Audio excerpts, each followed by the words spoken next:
दिल्ली बोलूं या इंद्रप्रस्थ बोलूं? ये इंडिया नहीं भारत है और ये दिल्ली नहीं इंद्रप्रस्थ। जिन वहशी दरिंदों ने संभाजी महाराज को तड़पा तड़पा के मारा, उन वहशी दरिंदों के नाम पे भारत में सड़क मोहल्ले गलियां चल रही हैं। इससे बड़ी शर्म की बात क्या होगी? अजमेर पार्ट 2, और इस बार ये कितना खतरनाक हुआ है। अजमेर पार्ट 1 हुआ था, वो कॉलेज की बेटियों को टारगेट किया गया था। अब की सिचुएशन और ज़्यादा खतरनाक है, क्योंकि अब की बार स्कूल की बच्चियों को टारगेट किया गया है, जो 7वीं 8वीं में पढ़ती हैं या 9वीं में पढ़ती हैं। 900 एकड़ में कैसे घुसपैठिए बैठा दिए गए महाराष्ट्र में।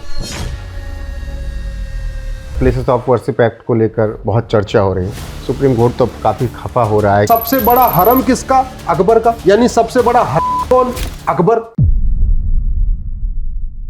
नमस्कार, स्वागत है आप सभी का एनएफ न्यूज पर। मैं हूं आपके साथ रोहित और मेरे साथ हैं सुप्रीम कोर्ट के अधिवक्ता अश्विनी उपाध्याय जी। सर, बहुत बहुत स्वागत है एनएफ न्यूज पर। धन्यवाद। इंट्रो पहले करवा दिया क्योंकि अब आपको बताने जा रहा हूं कि किन किन मुद्दों पर चर्चा की जाएगी। दरअसल लव जिहाद का मुद्दा हो इस वक्त देश में, 46 लव जिहाद की बात करेंगे। 900 एकड़ जमीन पर किस तरीके से घुसपैठ हुई, इस पर चर्चा करेंगे। इसके अलावा बात इस मुद्दे पर भी होगी कि अजमेर पार्ट 2 कैसे घट गया ब्यावर में, और इन सब के अलावा भी कई मुद्दों पर बातचीत होगी, तो बने रहिएगा हमारे साथ। सर, शुरुआत में करूंगा अजमेर पार्ट 1 जब हुआ उस पर हमने यहीं पर बैठ के चर्चा की, उस पर जब फैसले आए तब।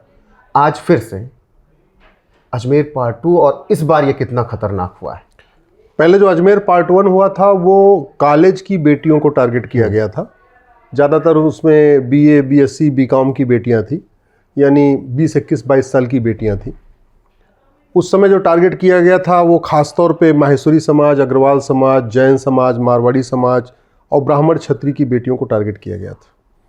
अब की सिचुएशन और ज़्यादा खतरनाक है, क्योंकि अब की बार स्कूल की बच्चियों को टारगेट किया गया है, जो 7वीं 8वीं में पढ़ती हैं या 9वीं में पढ़ती हैं या 10वीं में पढ़ती हैं। अच्छा। 14 साल, 15 साल, 16 साल की बच्चियां, उनको टारगेट किया है। पिछली बार ये नहीं पता चला था कि जो बच्चियों को टारगेट किया जा रहा था उसमें कुछ रेट लगा था क्या, कि फंडिंग हुई थी क्या। अब की बार तो स्पष्ट हो गया कि जो बच्चियों को टारगेट किया जा रहा था उसमें उनको रेट मिला हुआ था कि अगर तुम ब्राह्मण लड़की को लव जिहाद में फंसा लोगे तो तुम्हें 10 लाख मिलेगा। जैन, अग्रवाल, माहेश्वरी, मारवाड़ी समाज की बेटी को टारगेट कर लोगे तो तुम्हें 10 लाख मिलेगा। ठीक है। बाकी दलित समाज की होगी बेटी, छत और नीचे गरीब परिवार की होगी तो भी 2 लाख रुपए मिलेगा। स्थिति इसलिए ये अभी कंटिन्यू है कि जो 1990, 91, 92 में लगभग 1000 से ज़्यादा बेटियों के साथ बलात्कार हुआ था लव जिहाद में फंसा के, उसमें किसी भी जिहादी की न तो नागरिकता खत्म हुई, न किसी जिहादी की 100% प्रॉपर्टी जब्त हुई, न किसी जिहादी को फांसी हुई, न किसी जिहादी का narco test, polygraph test, brain mapping test करके ये पूछा गया था कि भाई तुम्हें किसने किसने मोटिवेट किया, तुम्हें किसने फंडिंग किया। तो पिछली बार भी केवल वो लोग पकड़े गए थे जिन्होंने लड़कियों के साथ, बेटियों के साथ बलात्कार किया था। उनके मेंटर नहीं पकड़े गए, पूरा का पूरा गैंग नहीं पकड़ा गया। और वो आज भी, और अगर पहले पकड़ लिए हो तो शायद आज नहीं होता। मैं कई बार कह चुका हूं, भारत को बर्बाद करने के लिए, भारत की डेमोग्राफी बदलने के लिए भारत में लव जिहाद भी हो रहा है, लैंड जिहाद भी हो रहा है, धर्मांतरण जिहाद भी हो रहा है, घुसपैठ जिहाद भी हो रहा है, जनसंख्या जिहाद भी हो रहा है। खाड़ी देशों से हवाला के जरिए फंडिंग आ रही है, पश्चिम देशों से FCRA के जरिए फंडिंग आ रही है, जो 2010 में कांग्रेस ने कानून बनाया। भारत में बड़े पैमाने पे जो ड्रग का कारोबार हो रहा है, उस ड्रग कारोबार का जो पैसा आ रहा है, उस पैसे को यूज किया जा रहा है लव जिहाद, लैंड जिहाद और घुसपैठ जिहाद और धर्मांतरण जिहाद के लिए। तो जब तक ये पैसा नहीं रुकेगा, ये काला धन नहीं रुकेगा, विदेशी फंडिंग नहीं रुकेगी, हवाला की फंडिंग नहीं रुकेगी, और कानून का खौफ नहीं पैदा होगा। कानून का खौफ तब पैदा होता है, जैसे आप कुवैत में देखिए कानून का खौफ है, दुबई में कानून का खौफ है, सिंगापुर में कानून का खौफ है, जापान में कानून का खौफ है। कानून का खौफ तब पैदा होता है जब कठोर दंड हो और 3 महीने, 4 महीने, 6 महीने में सजा हो जाए, तब खौफ पैदा होता है। 15-20 साल के बाद, 30 साल के बाद, 40 साल के बाद, भाई 1990-91 में जिन बच्चियों के साथ बलात्कार हुआ था उसकी सजा हुई है 2024 में। ठीक है। अब 2024 में भी डिस्ट्रिक्ट कोर्ट से सजा हुई है, अभी मामला हाई कोर्ट में चल रहा है, उसके बाद मामला सुप्रीम कोर्ट में भी चलेगा। तो ऐसे नहीं, ऐसे खौफ नहीं पैदा होगा। मैं कई बार कह चुका हूं, डॉक्टर बदलने से बीमारी ठीक नहीं होती है, बीमारी ठीक होती है दवाई बदलने से। राजस्थान में किसी की भी सरकार हो, चाहे वो बीजेपी की सरकार हो या कांग्रेस की सरकार हो, सामान्यतः 2 ही सरकार बनती, वहां तीसरी सरकार तो बनी नहीं आज तक। तो ये तब रुकेगा, लब जिहाद वहां का तब रुकेगा, अजमेर जो जिस तरीके से अजमेर में हुआ वो तभी रुकेगा जब कानून का खौफ पैदा होगा। अजमेर में ये सब इसलिए हो रहा है कि अजमेर की डेमोग्राफी बदल चुकी है। अजमेर में हिंदू घट रहे हैं, वैसे पूरे देश में घट रहे हैं। मैं तो कई बार इस पे सुप्रीम कोर्ट में भी कह चुका हूं और मेरी इस पे PIL भी है कि भारत में 28 राज्य हैं और 8 केंद्र शासित प्रदेश हैं, टोटल हो गए 36। 36 में से 9 राज्यों में हिंदू खत्म हो चुके हैं। 9 राज्यों में समाजवाद, राष्ट्रवाद, गांधीवाद ये काम नहीं करता, ठीक है। 800 जिले हैं, 800 जिलों में से 200 जिलों की डेमोग्राफी बदल गई है। जिन 200 जिलों में हिंदू खत्म हो गए हैं, ना वहाँ समाजवाद काम करता है, ना राष्ट्रवाद काम करता है, ना अम्बेडकरवाद काम करता है, ना गांधीवाद काम करता है, कोई वाद काम नहीं करता। भारत में कुल 6000 तहसीलें हैं, उसमें से 1500 तहसीलों की डेमोग्राफी बदल गई है। उन 1500 तहसीलों में ये समाजवाद, राष्ट्रवाद, गांधीवाद, नेहरूवाद, लोहियावाद काम नहीं करता। बॉर्डर पे 300 तहसीलें हैं, 300 की 300 तहसीलों की डेमोग्राफी बदल गई है, चाहे वो आपका कश्मीर का बॉर्डर हो, चाहे वो पंजाब बॉर्डर हो, चाहे गुजरात बॉर्डर हो, चाहे राजस्थान बॉर्डर हो, महाराष्ट्र का बॉर्डर हो, यूपी का बॉर्डर हो, बिहार का बॉर्डर हो, असम का बॉर्डर हो या बंगाल का बॉर्डर, कोई भी बॉर्डर आप देख लीजिए, चाहे समुद्री एरिया से सटा हुआ है या हिमालय की तराई, हिमालय की चोटियों से सटा हुआ है या बांग्लादेश से सीधे जुड़ा हुआ है जो 4000 किलोमीटर बांग्लादेश का बॉर्डर है, 100% डेमोग्राफी बदल गई। और डेमोग्राफी बदलने का मूल कारण लब जिहाद, ड्रग जिहाद, घुसपैठ जिहाद, धर्मांतरण जिहाद, जनसंख्या जिहाद, ये 5 तरीके के जिहाद चल रहे हैं।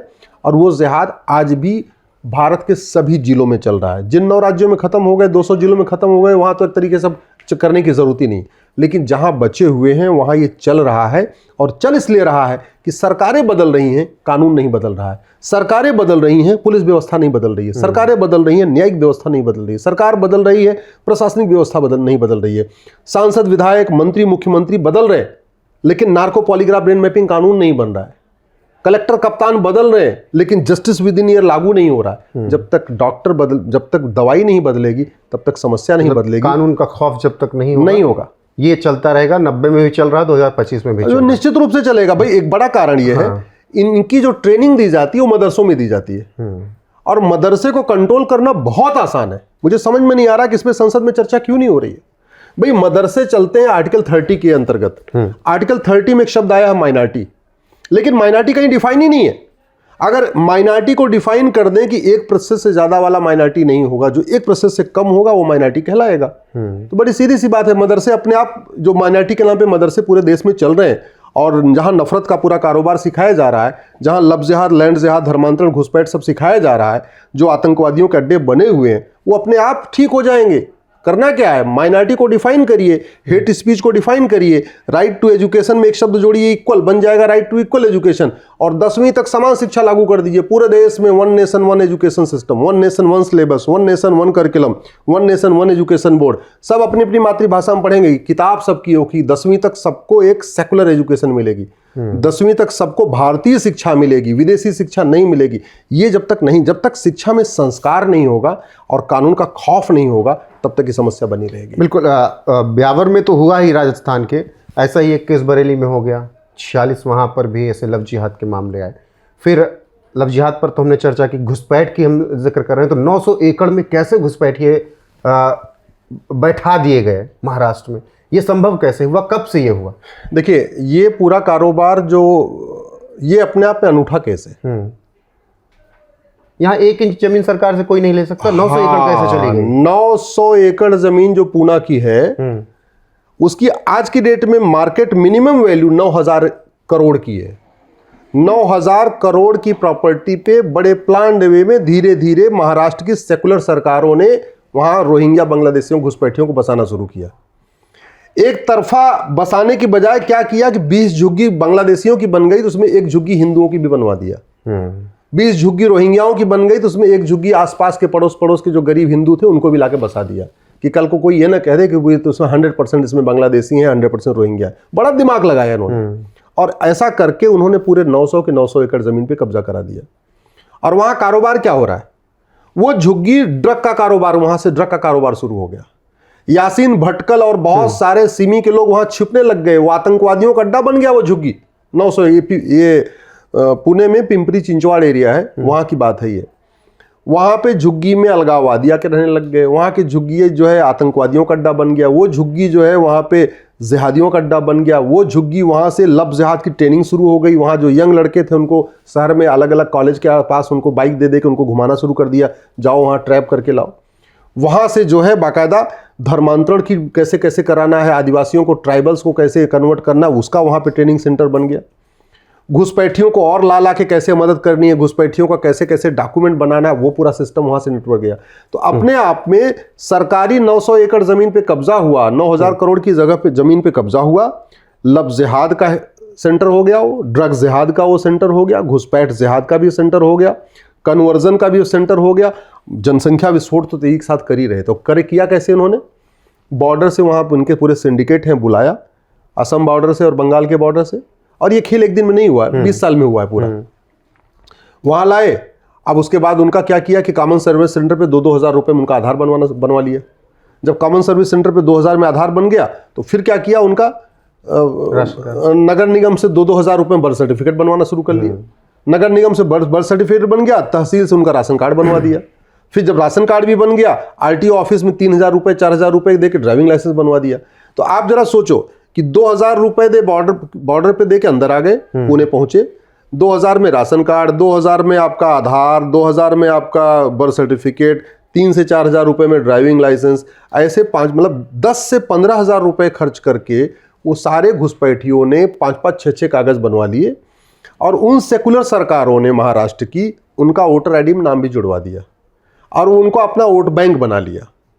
इससे बड़ी गद्दारी क्या हो सकती है? इससे बड़ा देशद्रोह क्या हो सकता है? मैं महाराष्ट्र की सरकार को धन्यवाद दूंगा।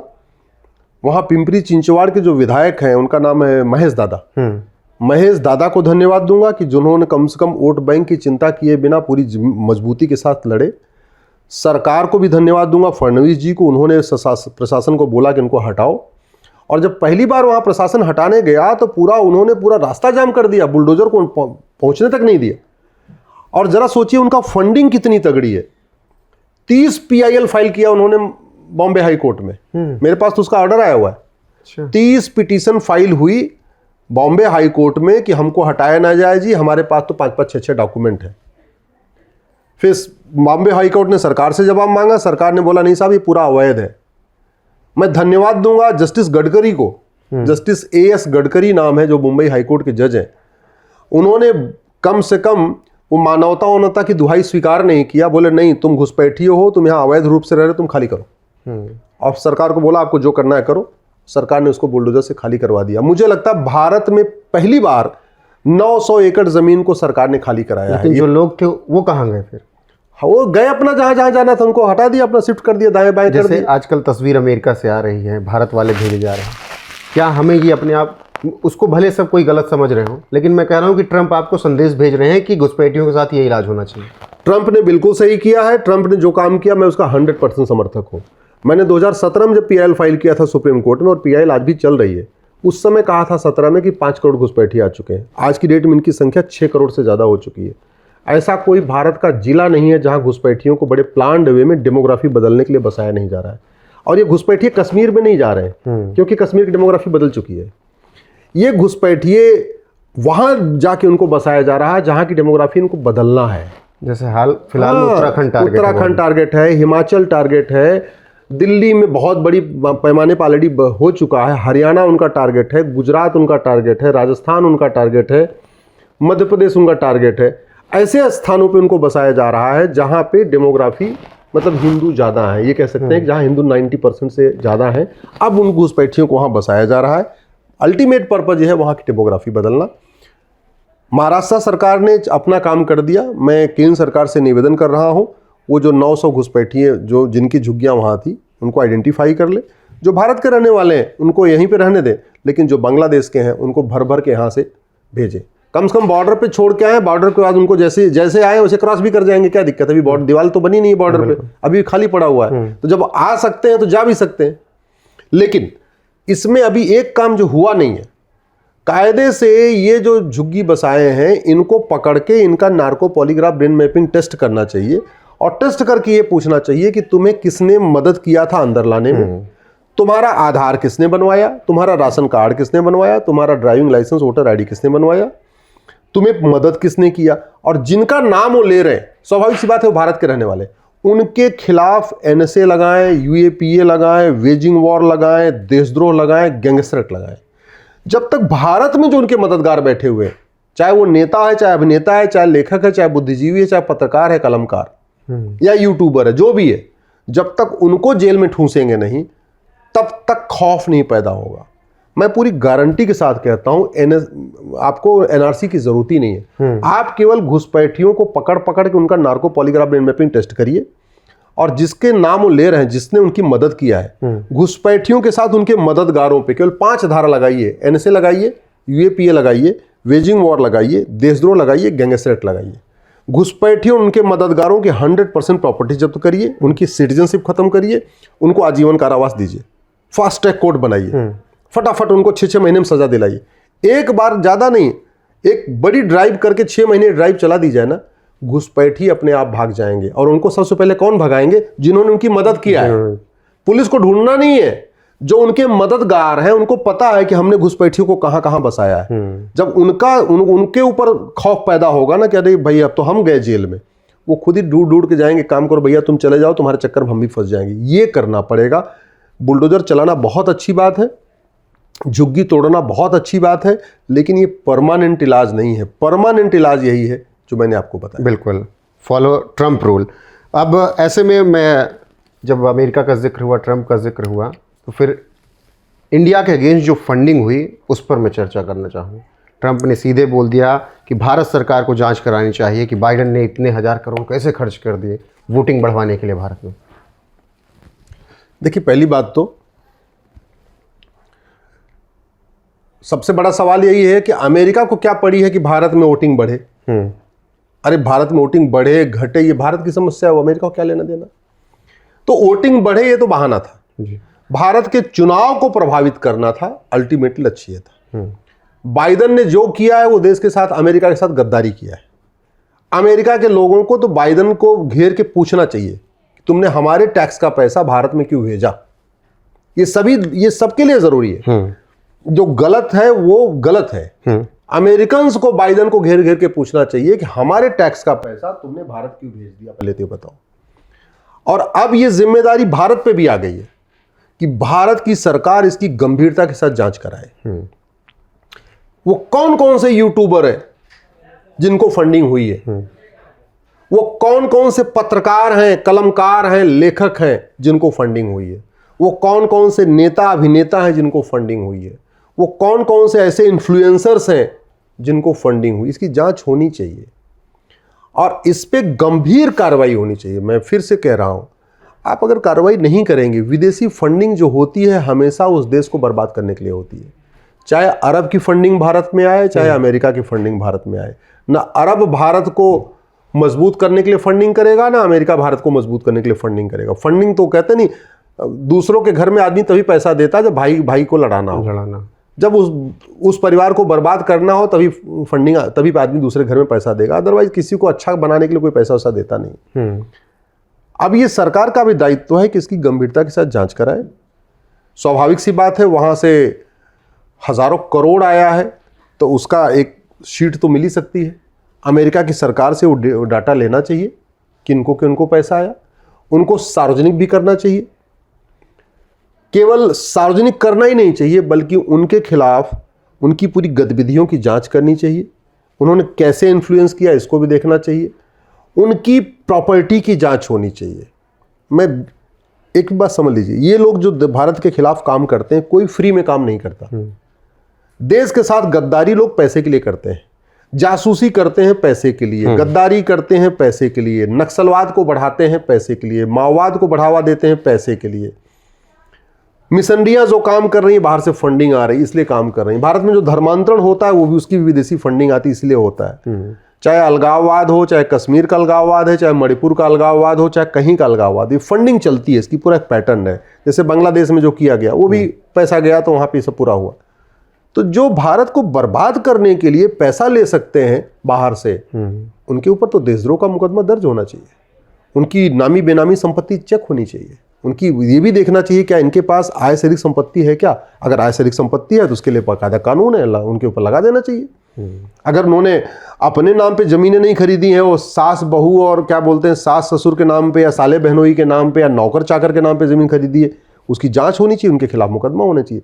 जब तक हम ये नहीं करेंगे, केवल निंदा करके छोड़ देंगे, एक्सपोज करके छोड़ देंगे, भैया एक्सपोज से बहुत हो गया, एक्सपोज से काम नहीं होगा। एक्सपोज करने से जो आदमी बेशर्म है उसको एक्सपोज करने से उसको शर्म थोड़ी आ जाएगी। एक्सपोज से याद आया कि राहुल और सोनिया को पिछले 1.5 दशक एक्सपोज ही कर रहे हो, कार्रवाई क्या हो रही है? हाँ, मैंने एक्सपोज बहुत हो गया।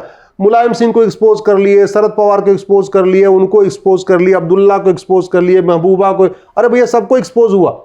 ये भ्रष्ट है, ये भ्रष्ट, कार्रवाई क्या? कार्रवाई कुछ नहीं है। तो कार्रवाई करना जरूरी है। मुझे समझ में नहीं आता है कि कार्रवाई क्यों नहीं हो रही है देश में। कार्रवाई होनी चाहिए।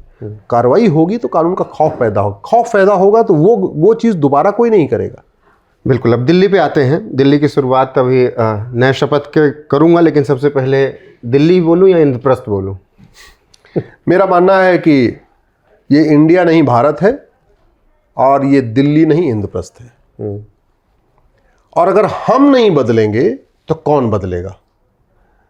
गुलामी का नाम हम नहीं मिटाएंगे तो चीन आके थोड़ी मिटाएगा। चीन ने अपना गुलामी का नाम मिटा दिया। हम अंग्रेजों के गुलाम थे, चीन जापान का गुलाम था।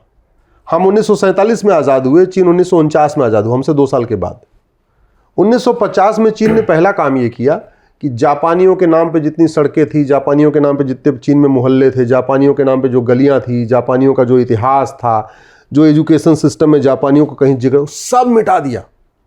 नतीजा ये हुआ कि 1950 के बाद जो बच्चे पैदा हुए चीन में, जब वो स्कूल गए तो उनको अपने सिलेबस में कहीं ये पढ़ने को नहीं मिला कि वो जापान के गुलाम थे। किसी सड़क मोहल्ला गली उनको दिखाई नहीं जापानियों के नाम पे। तो चीन के लोगों को ये पता ही नहीं कि वो जापान के गुलाम थे। और हमारे यहां जरा देखिए, हमारी शुरुआत यहीं से होती है। हमारी शुरुआत यहीं से होती है। बाबर रोड, दिल्ली में रहते हैं, सबसे पहले इंडिया गेट घूमेंगे तो मिलेगा क्या? Babar road, Akbar road, Aurangzeb road, Tughlaq road, Sher Shah road. अरे इतने बड़े आर्किटेक्ट थे, इतने बड़े वो समझदार थे, तो उन्होंने जहां रहने वाले थे वहां उन्होंने कुछ क्यों नहीं बनवा लिया? अगर अकबर इतना ही बड़ा, बहुत बड़ी उसकी सोच थी, तो जहां रहने वाला था एक आध किला वहां भी बनवा दिया होता। और औरंगजेब, बाबर, हुमायूं, तुगलक, गजनी, गोरी अगर इतने बड़े आर्किटेक्ट थे, इतने समझदार थे, इतने धनवान ज्ञानवान थे, तो जहां के रहने वाले वहां पे भी एक आध मकबरा बना लेते, एक आध और छोटा मोटा कुछ बना लेते, एक आध मस्जिद बना लेते, एक आध मजार दरगाह वहां पे भी बना लेते। नहीं, कुछ नहीं, सब कुछ भारत में। और बेशर्मी देखिए कि ना हमारी सरकारों ने गुलामी का नाम हटाने के लिए आज तक कभी गंभीरता के साथ चर्चा किया, ना गुलामी का निशान हटाने के लिए कभी गंभीरता के साथ चर्चा की। संविधान की शपथ लेते हैं, संविधान के प्रियम्बल पे पहला जो शब्द है वो है सोवरिन। सोवरिन को हिंदी में कहते हैं संप्रभु। संप्रभुता का मतलब ही होता है ना गुलामी का नाम हो, ना गुलामी का निशान हो। अभी अब की बात आप जहाज पे जाना तो बैठना देखना, उस पर लिखा क्या? उस पर वीटी लिखा हुआ है। वीटी का मतलब होता है विक्टोरिया टेरिटरी। आज भी वीटी लिखा हुआ है, क्योंकि हमने आजादी के तुरंत बाद बीटी लिया नहीं, भारत टेरिटरी। ना हमने बीएच लिया, ना हमें 2 ही अक्षर का लेना होता था, या तो हम बीएच लेते या बीटी लेते। और एक को भूटान ले गया, एक को बांग्लादेश ले गया, हमने लिया ही नहीं। हम तो वीटी पे खुश थे कि भाई विक्टोरिया टेरिटरी हमारा चलता रहेगा। पाकिस्तान ने अपना बदल दिया, उसने वीटी हटा दिया, बांग्लादेश ने वीटी हटा दिया, भूटान ने, जो भी देश थे अंग्रेजों के गुलाम, किसी ने वीटी जारी नहीं रहा। हम वीटी जारी रख करके बैठे हुए। हम आज भी अकबर रोड, मतलब आप जरा सोचिए, 5000 माताओं और बहनों को अकबर ने कैद किया था। आप गूगल करिए कि मुगल सबसे बड़ा हरम किसका था, तो आपको जानकारी मिलेगी। सबसे बड़ा हरम अकबर का था। हरम कहते हैं दूसरे की बहन बेटियों को जबरदस्ती अपने कंट्रोल में कब्जा कर लेना, सेक्स के साथ उनको सेक्स स्लेव बना लेना, ठीक है। और जिसके पास हरम होता है उसको कहते हैं। तो सबसे बड़ा हरम किसका? अकबर का। यानी सबसे बड़ा हरम कौन? अकबर। और अकबर रोड पे सुप्रीम कोर्ट के जज भी रहते हैं, सांसद भी कई रहते हैं, सांसद भी रहते हैं अकबर रोड पे, विधायक मंत्री भी रहते हैं। कितने बड़े बड़े महान लोग अकबर रोड पे रहते हैं, ठीक है। बाबर, हुमायूं, तुगलक, गजनी, गोरी, खिलजी, ये जो आए थे, ये भारत को तहस नहस करने के लिए आए थे।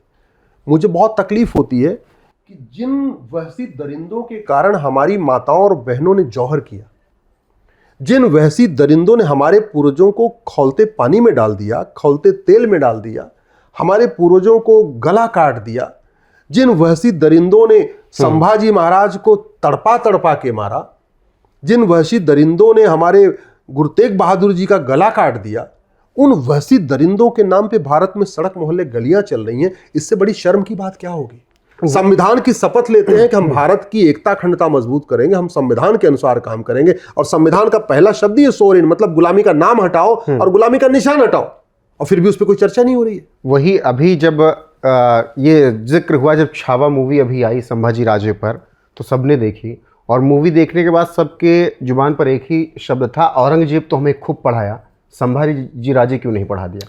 भाई, हमारे देश में 1000 से ज्यादा महान पुरुष हैं, महान राजा हैं, 1000 से ज्यादा विदुषी महिलाएं हैं, माताएं हैं हमारी, 500 से ज्यादा रानी अहिल्याबाई, रानी दुर्गावती, रानी लक्ष्मी जैसी वीरांगना माताएं हैं, लड़ने वाली माताएं, गुजरी माता। 1000 से ज्यादा हमारे ऋषि हैं, महर्षि हैं, जो बाकायदा वैज्ञानिक थे। महर्षि कणाद, महर्षि चड़क, महर्षि सुश्रुत, महर्षि शारंगधर, महर्षि माधवकर, महर्षि एक से बढ़कर एक। लेकिन पूरी शिक्षा व्यवस्था को एजुकेशन माफियाओं ने ऐसा हाईजैक कर लिया है कि आज भी सीबीएसई बोर्ड के 7वीं में पढ़ाया जाता है कि अकबर ने सती प्रथा खत्म किया, और 8वीं में पढ़ाया जाता है अंग्रेजों ने सती प्रथा खत्म किया। राजा राममोहन राय को नाम ही नहीं आता।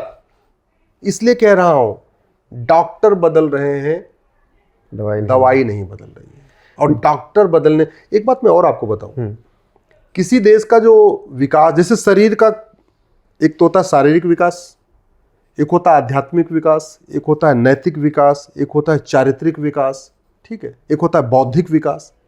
केवल शारीरिक विकास अच्छा हो, जिसका नैतिक विकास ना हो, चरित्र अच्छा ना हो, नैतिकता ना हो, अध्यात्म, तो आदमी बेकार है।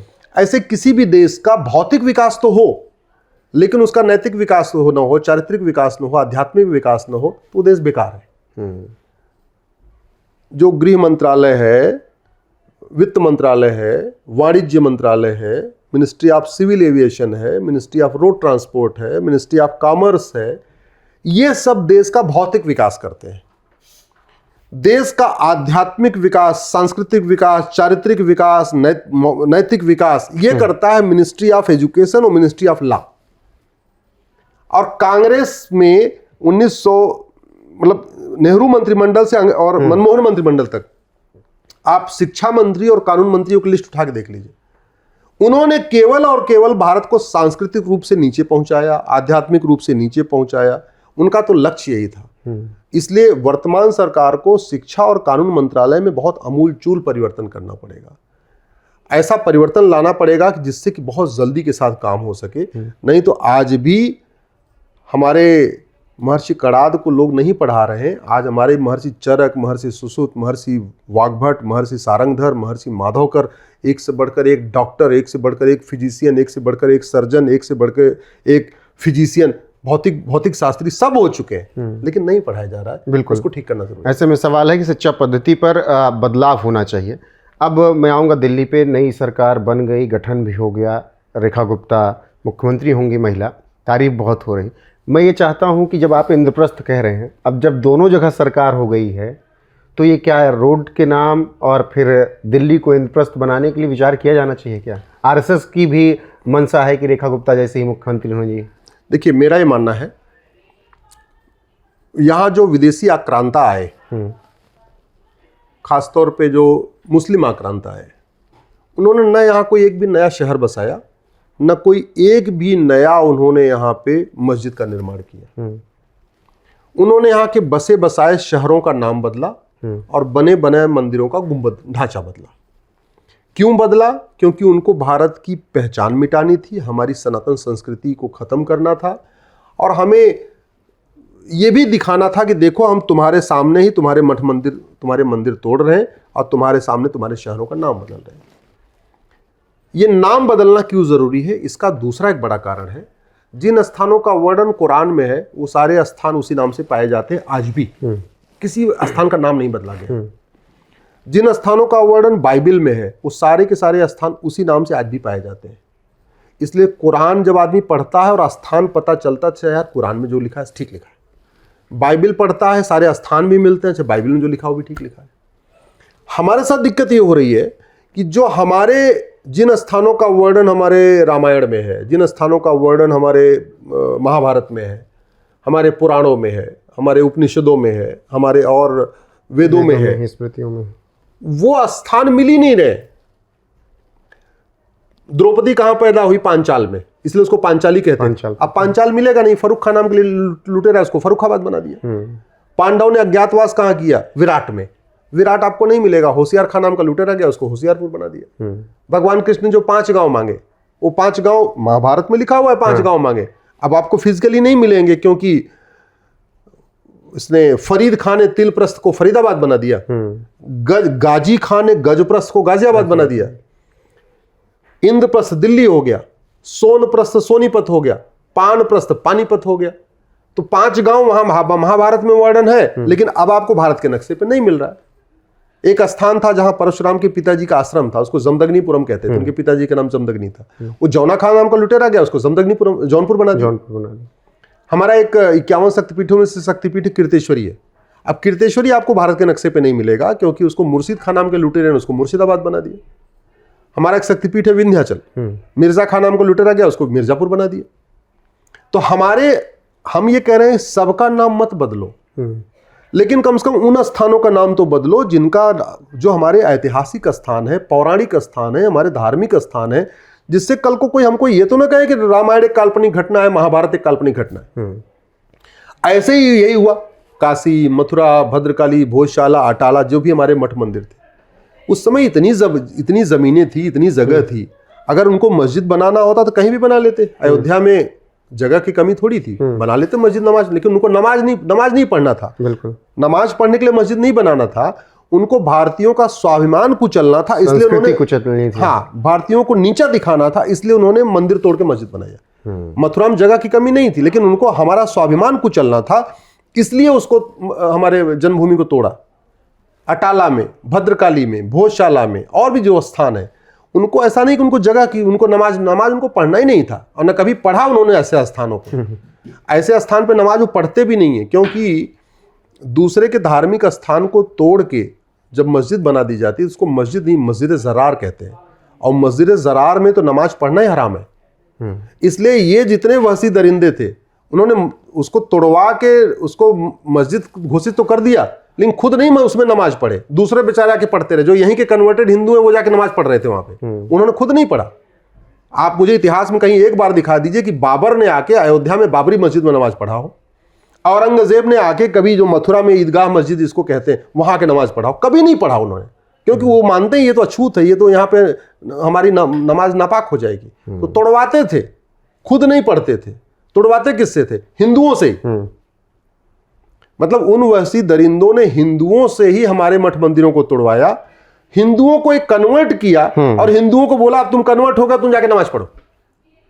ये समझना पड़ेगा, जो भारत के वर्तमान कन्वर्टेड हिंदू हैं, इनको समझना पड़ेगा उनके साथ कैसा अत्याचार हुआ है। बिल्कुल। और इसी बीच प्लेसेस ऑफ वर्शिप एक्ट को लेकर बहुत चर्चा हो रही है। सुप्रीम कोर्ट तो काफ़ी खफा हो रहा है कि भाई ये रोज़ रोज़ क्यों आप लोग लेके PIL चले आ रहे हैं, याचिकाएं दायर कर दे रहे हैं, हद होती है याचिकाओं की।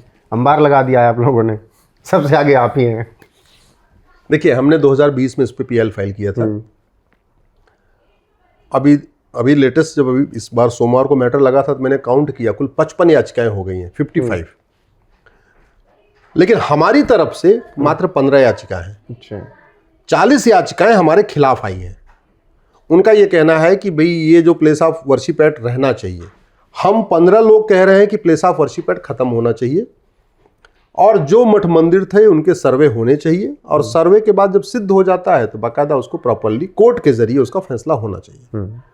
वो जो 40 लोग आए हैं वो कह रहे हैं कि नहीं, बाबर, हुमायूं, तुगलक, गजनी, गोरी, खिलजी ने जो किया सब ठीक किया, आप वहां सर्वे भी मत करिए, आप कोर्ट भी नहीं जा सकते, क्योंकि वो जो प्लेस ऑफ वर्शिप एक्ट यही कहता है कि आप कोर्ट जा ही नहीं सकते, कोर्ट के दरवाजे बंद कर देता है। हमारा कहना है कि अगर लोग पहली बात हम स्वतंत्र हो गए, हम संप्रभु हो गए। जिन मठ मंदिरों को बचाने के लिए हमारे पूर्वजों ने इतना बड़ा बलिदान किया, अगर हम उनको कोर्ट के जरिए भी नहीं ले पाएंगे तो धिक्कार है हमें। किस बात की स्वतंत्रता, किस बात की संप्रभुता, किस बात का संविधान। और वो कानून कोर्ट के दरवाजे बंद कर दे रहा है, करा कि नहीं आप कोर्ट भी नहीं जाओ, मतलब सर्वे भी नहीं कराएंगे। पता है कि ये चोरी का सामान है और कह रहे हैं जांच कर लो, कहीं जांच भी नहीं करने देंगे। इससे बड़ा किसी देश में अत्याचार हो सकता है क्या? बिल्कुल। संसद का काम गलत काम को गलत ठहराना है। संसद का काम गलत कानून बना के बाबर, हुमायूं, तुगलक, गजनी, गोरी की इलीगल काम को लीगलाइज करना नहीं है। और सेकुलरिज्म का सारा बीड़ा कल हिंदुओं ने उठा रखा है। ये कौन सी सेकुलरिज्म है? आश्चर्य ये हो रहा है, हम कह रहे हैं कि हमने लिस्ट बना रखा है कि भाई देखो ये बाबर ने तोड़ा, ये हुमायूं ने तोड़ा, ये गजनी ने तोड़ा, ये गोरी ने तोड़ा, ये तुगलक ने तोड़ा, औरंगजेब ने तोड़ा। उनके वंशज कोई नहीं आ रहे हैं विरोध करने के लिए। आज तक औरंगजेब का कोई वंशज नहीं आया सुप्रीम कोर्ट के, नहीं ये काम करो, हमारे परदादा ने तोड़ा था भैया, आप इसको वापस मत लो। कौन आ रहा है? भारत के लोग आ रहे हैं जो भारत के नागरिक हैं। और उसमें कौन कौन आ रहा है? दिल्ली के पूर्व लेफ्टिनेंट गवर्नर नजीब जंग आ रहे हैं, भारत के पूर्व मुख्य चुनाव आयुक्त एसवाई कुरैशी आ रहे हैं, रोमिला थापर आ रही है, कांग्रेस आ रही है, भारत की सबसे बड़ी सबसे पुरानी पॉलिटिकल पार्टी। आरजेडी, डीएमके आ रहा है, सीपीआई आ रही है, इंडियन यूनियन मुस्लिम लीग आ रही है, ओवैसी आ रहे हैं। समझ में आता है, ठीक है भाई ओवैसी का भारत के नहीं है, विदेश से आए थे, यहां आए थे। मदनी आ रहे हैं, फिर भी समझ में आता है, ठीक है मदनी साहब मदीना से आए थे, यहां रह गए। बुखारी आए, समझ में आता भाई बुखारा से आए थे, वो भारत के नहीं है। लेकिन जो भारत के रहने वाले, जिनके बाप दाताओं को कन्वर्ट किया गया, तलवार के दम पे कन्वर्ट किया गया या जजिया न दे पाने के कारण कन्वर्ट किया गया, वो लोग भी कह रहे नहीं नहीं हम तो ये चलना चाहिए। मेरा मानना है लोकतांत्रिक देश में किसी भी विवाद का समाधान कोर्ट के जरिए ही होता है और होना चाहिए। टेक्नोलॉजी बहुत एडवांस हो चुकी है, अग्नियान बन गया है, मंगलयान बन गया है, ठीक है, आदित्ययान की तैयारी चल रही है, मिसाइलें बन गई हैं, परमाणु बम बन गया है, ब्रह्मोस बन गई है, अग्नि बन गई है। तो इतनी टेक्नोलॉजी भारत के पास है कि उस टेक्नोलॉजी से उस स्ट्रक्चर को ये पता कर लिया जाए कि इसकी नींव कब बनी, इसकी दीवार कब बनी, इसका गुंबद कब बना। आराम से पता किया जा सकता है कि नींव में कौन सा मटेरियल लगा, दीवार में कौन सा मटेरियल लगा और गुंबद में कौन सा मटेरियल लगा। ये भी पता कर सकते हैं कि नींव कब बनी, कितनी नींव और दीवार के बीच में कितना डिफरेंस है, सेम टाइम में बनी या टाइम का डिफरेंस, ये भी पता चल जाएगा। तोड़ के बना या ओरिजिनल स्ट्रक्चर है, ये भी पता, सब पता हो सकता है, कोई बहुत बड़ी बात नहीं है। अभी एक ऐसे ही मामला आया, संभल वाला जब चल रहा था, तो वहाँ पर कुछ दिन बाद ये मामला आया कि जो चौकी बन रही है वो वफ़ की संपत्ति, और फिर धीरे धीरे आया कि पूरा संभल ही वफ़ की संपत्ति है, ठीक, वफ़ की ज़मीन। अब जब डीएम साहब के पास पहुंचा, प्रशासन के पास पहुंचा, तो टेंशन में आ गए कि 5 किलोमीटर में तो संभल, ये 7 किलोमीटर वफ़ किसने कर दी ज़मीन। तो पता लगाया गया, तो पूर्वज मिले किसी के, तो उनसे जब पूछा गया उनके बच्चों से, भाई आपके दादा ने कहा, उन्होंने कहा साहब हमारे दादा खुद ही भीख मांगे थे, वो कहाँ से करेंगे, ये तो हमको पता भी नहीं कि हमारे नाम से वक्फ करवा दिया गया है। देखिए, भारत की सरकारों ने भारत को बर्बाद करने के लिए एक नहीं 50 कानून बनाए, और मैं कई बार कह चुका हूँ, मुगलों को कोसने से भारत का भला नहीं होगा, मुगलों का नामो निशान मिटाना पड़ेगा, और नामो निशान जनता मिटाएगी तो खामखा विवाद होगा। कानून बना के नामो निशान मिटा देना चाहिए। एक भारतीय नामकरण संहिता बनाइए, एक भारतीय नामकरण आयोग बनाइए, एक झटके में जितने बाबर, हुमायूं, आक्रांताओं के नाम पे भारत में गांव हैं, मोहल्ले हैं, सबका नाम बदल दीजिए। आप आवाज़ उठा रहे हैं, धीरे धीरे उसका असर भी हो रहा है, मुझे लग रहा है कुछ वक्त बाद लोग जगेंगे। ऐसे पहला मामला जो है, अच्छा आप कुछ कहना तो कहिए। फिर ऐसे ही एक भारतीय धरोहर संहिता बनाइए, मुगलों, आक्रांताओं ने जितने मठ मंदिर तोड़ा था, एक झटके में उनको रिस्टोर कर लीजिए। ठीक है। आपके आवाज़ उठाने का फ़र्क ये हुआ कि सदन में बहस चली कि संविधान में भाई जो तस्वीरें हटाई गई इस देश की सांस्कृतिक आध्यात्मिक, वो वापस आनी चाहिए। तो अब ये हुआ कि भगवान श्री राम, परशुराम, श्री कृष्ण, ये सब आने वाले हैं संविधान में। अब थोड़ा सुकून मिल रहा है कि जो काम कर रहा हूँ उस पर अब असर पड़ रहा है। देखिए, हाँ, हमें इस बात की खुशी है कि जो मैं प्रयास कर रहा हूँ उसके परिणाम दिख रहे हैं, और इससे फिर मुझे थकान नहीं लगती है। देखिए, सामान्यतया जो सुप्रीम कोर्ट के वकील हैं वो क्या करते हैं, मंडे टू फ्राइडे कोर्ट में रहते हैं, सैटरडे संडे बच्चों के साथ अपना एंजॉय करते हैं। मैं मंडे टू फ्राइडे कोर्ट में रहता हूँ और फ्राइडे की शाम को मैं बाहर चला जाता हूँ। जनरली शनिवार को 2 प्रोग्राम होते हैं, संडे को 1 प्रोग्राम होता है, या कई बार शनिवार को 1 प्रोग्राम, संडे को 2 प्रोग्राम करके फिर मैं मंडे को लौटता हूँ। तो ये मेरा रोटेशन हो गया, Monday to Friday court, Saturday Sunday बाहर, कोई छुट्टी नहीं। 2024 में मैं 122 जिलों में गया था। एक रविवार मैंने छुट्टी किया था क्योंकि उस दिन भैया दूज थी, मेरी बहन थी। 2023 में मैंने एक रविवार छुट्टी किया था क्योंकि उस दिन दीपावली थी। बाकी 51 रविवार 51 शनिवार में बाहर ही घूमता रहा। परिणाम आ रहे हैं, लेकिन इस पे और आवाज मुखर करने की जरूरत है। मेरा मानना है कि जब ऐसे विषय मैं जनता के बीच में उठाता हूं, अगर यही विषय सिर्फ संसद में उठता है तो उसको मीडिया भी बहुत सीरियसली लेती है, चर्चा भी और गंभीरता के साथ होती है और उसके परिणाम भी दिखते हैं। मैं ये क्यों कह रहा हूं कि मुगलों वाला, जैसे अंग्रेजों को कोसने से भला नहीं होगा भारत का। अंग्रेजों के नियम कानून खत्म करने पड़ेंगे, क्योंकि अंग्रेजों ने एक भी नियम कानून भारत की संस्कृति, हिंदुस्तान के लिए नहीं बनाया था। जितने अंग्रेजों ने कानून बनाए, या तो बांटने के लिए बनाया या तो लूटने के लिए बनाया। ठीक है, ऐसे ही कांग्रेस ने नेहरू से लेकर मनमोहन तक एक भी कानून भारत को मजबूत करने, सनातन को मजबूत करने, भारत की संस्कृति को मजबूत करने, भारत की परंपरा को मजबूत करने, भारत के ज्ञान विज्ञान को मजबूत करने, भारत के दर्शन को मजबूत करने, ना एक भी कानून नहीं बनाया। कांग्रेस ने नेहरू से लेके मनमोहन तक केवल और केवल भारत को लूटने और बांटने के लिए कानून बनाया था। तो जैसे मुगलों को कोसने से कोई फायदा नहीं होगा, भारत को फायदा होगा मुगलों का नामो निशान मिटाने से। अंग्रेजों को कोसने से भारत का फायदा नहीं होगा, भारत को फायदा होगा अंग्रेजों के नियम कानून खत्म करने से। ऐसे कांग्रेस को कोसने से भारत का फायदा नहीं होगा, भारत का फायदा होगा कांग्रेस के द्वारा बनाए गए सारे नियम कानूनों को खत्म करने से।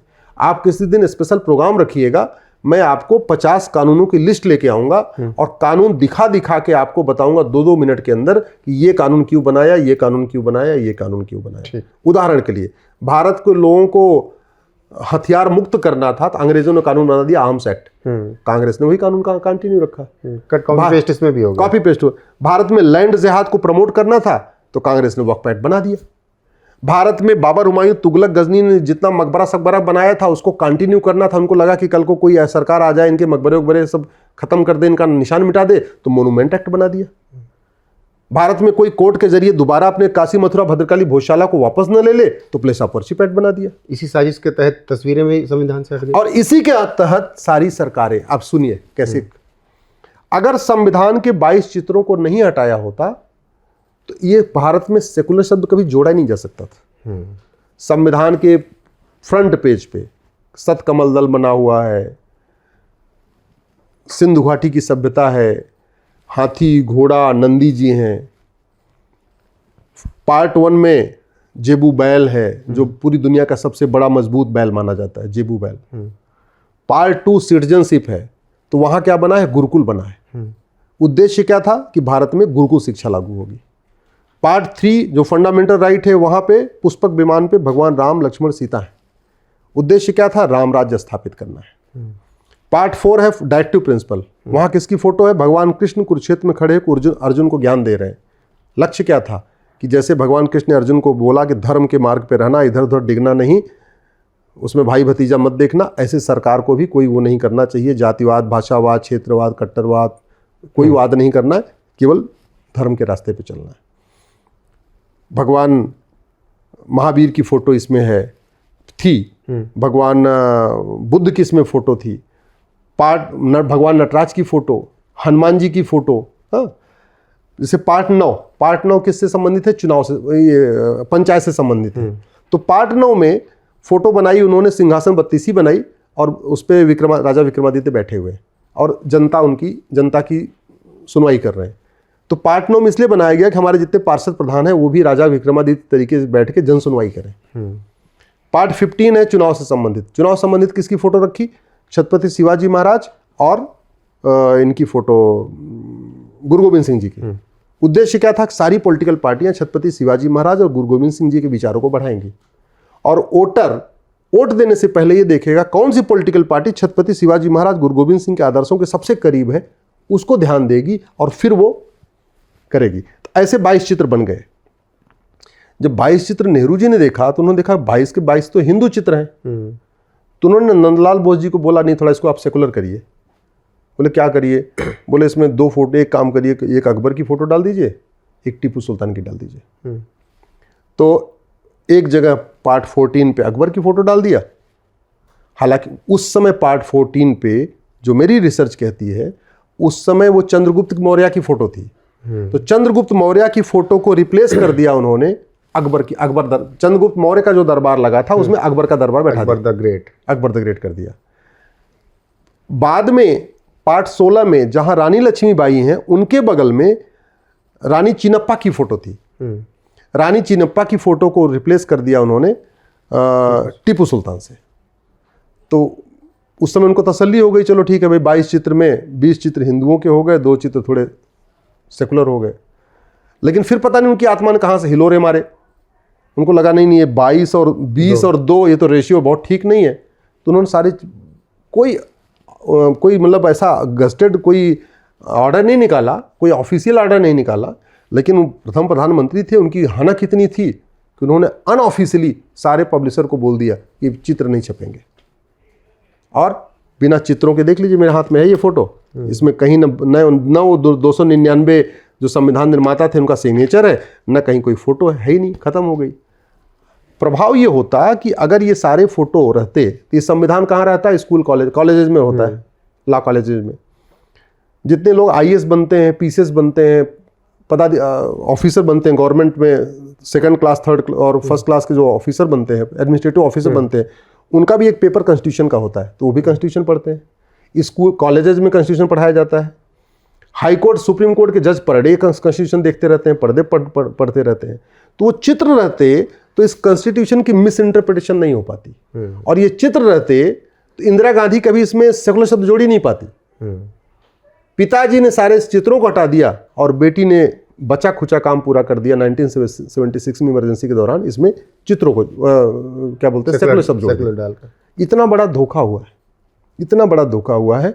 ये देश के साथ गद्दारी है, ये देशद्रोह है। आम जनता को इस पे आवाज उठाना चाहिए। और मैं तो कहता हूं कि इस पे संसद में, मैं धन्यवाद दूंगा राधा मोहन अग्रवाल जी को जिन्होंने ये मुद्दा उठाया। मैं धन्यवाद दूंगा उपराष्ट्रपति जगदीप धनखड़ जी को जिन्होंने व्यवस्था दिया, सरकार को बोला आप इस पे कुछ करिए। नड्डा साहब तो पूरा लेके, और नड्डा साहब पूरा संविधान लेके पहुंचे। नड्डा साहब ने बोला जी हम ऐसी व्यवस्था करेंगे कि आगे से जो है अब आगे से जो संविधान छपेगा वो उसमें चित्र भी होंगे और ये भी होगा। लेकिन वो 2 चित्र भी निकलने चाहिए।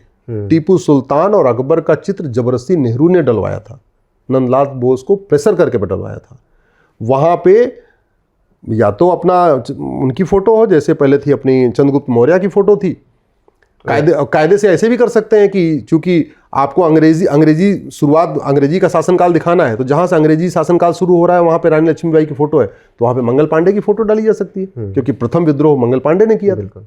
मेरा मानना है कि टीपू सुल्तान की जगह मंगल पांडे की फ़ोटो होनी चाहिए, और जहाँ अकबर का दरबार है वहाँ चंद्रगुप्त मौर्य का दरबार लगना चाहिए। बिल्कुल, उम्मीद की आगे संविधान में चित्र वापस लौटेंगे। फिलहाल अश्विन जी आपका बहुत बहुत शुक्रिया इन तमाम मुद्दों पर अपनी राय रखने के लिए। बाकी आप लोगों की राय क्या है कमेंट में जरूर बताइएगा। NF न्यूज़ पर लगातार बने रहिएगा। नमस्कार।